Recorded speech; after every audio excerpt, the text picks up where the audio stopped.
Perkenalkan, nama saya Eva Kaurna Gultom. Saya dari kelas 12 IPS 2. Di sini saya akan menjelaskan tentang OPEC. Yang pertama yaitu lambang, yang kedua sejarah, yang ketiga tujuan, yang keempat prinsip, kelima manfaat, dan keenam peran. Satu, lambang. Arti lambang dari OPEC: Pasifik setengah dari dunia yang menekankan keanggotaan APEC. Warna hijau melambangkan aspirasi rakyat di Asia Pasifik untuk kehidupan kemakmuran, kesehatan, dan kesejahteraan. Sementara warna putih melambangkan perdamaian dan stabilitas. Yang kedua yaitu sejarah. OPEC didirikan pada tanggal 14 September 1961 di Baghdad, Irak, markas di Wina, Austria. OPEC dibentuk sebagai respon negara-negara pengekspor minyak yang ditekan negara-negara barat untuk menurunkan harga minyak. Pendiri OPEC yang pertama adalah Juan Pablo Pérez Alfonso, yang kedua Abdullah Tariki. OPEC organisasi yang bertujuan menegosiasikan masalah-masalah mengenai produksi, harga, dan hak konsumsi minyak bumi dengan perusahaan-perusahaan minyak. Venezuela adalah negara yang pertama menjadi pemarkasa pembentukan organisasi OPEC dengan mendekati Iran, Gabon, Libya, Kuwait, dan Saudi Arabia di tahun 1949. Venezuela memberikan saran negara-negara itu untuk bertukar pandangan dan melakukan eksplorasi jalan lebar dan berkomunikasi yang lebih intens antara negara-negara penghasil minyak. OPEC kemudian didirikan di Baghdad dicetuskan salah satu hukum 1960 yang dibuat oleh Presiden Amerika Dwight Eisenhower yang menekankan kuota dari impor minyak Venezuela dan Teluk Persia seperti industri minyak Kanada dan Meksiko. Sebagai hasil tersebut, lalu didirikanlah OPEC sebagai penyatuan dan koordinasi kebijakan dari negara anggota sebagai tindak lanjut yang sudah dilakukan. 5 negara pendiri OPEC. Yang pertama itu ada Arab, yang kedua Irak, yang ketiga Iran, yang keempat Kuwait, dan terakhir Venezuela.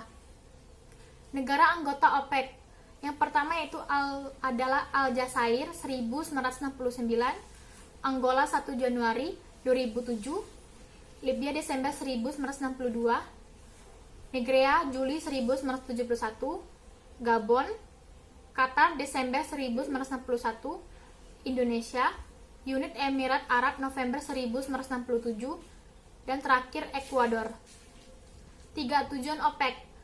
Yang pertama yaitu menggabungkan kebijakan perminyakan atas negara-negara anggota. Yang kedua itu memenuhi perintah dunia terhadap minyak bumi. Yang ketiga melakukan penstabilan harga minyak bumi. Yang keempat mempertahankan harga minyak serta juga menolak aksi penurunan harga minyak. Yang kelima menetapkan kebijakan ID dalam melindungi negara-negara anggota. Dan terakhir menerapkan cara-cara untuk menstabilkan harga minyak di pasar internasional sehingga tidak terjadi fluktuasi harga. Yang keempat adalah prinsip OPEC.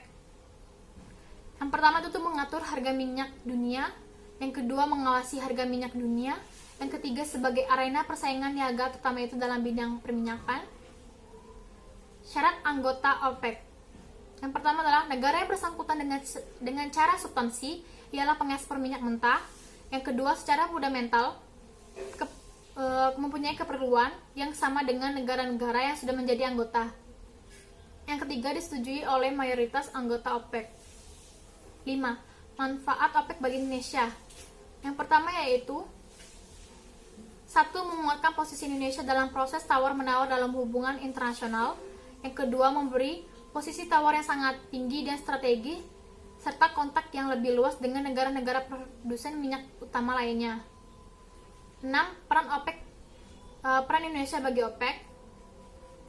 Yang pertama itu berdirinya Sekretariat OPEC di Wina, Austria pada tahun 1965.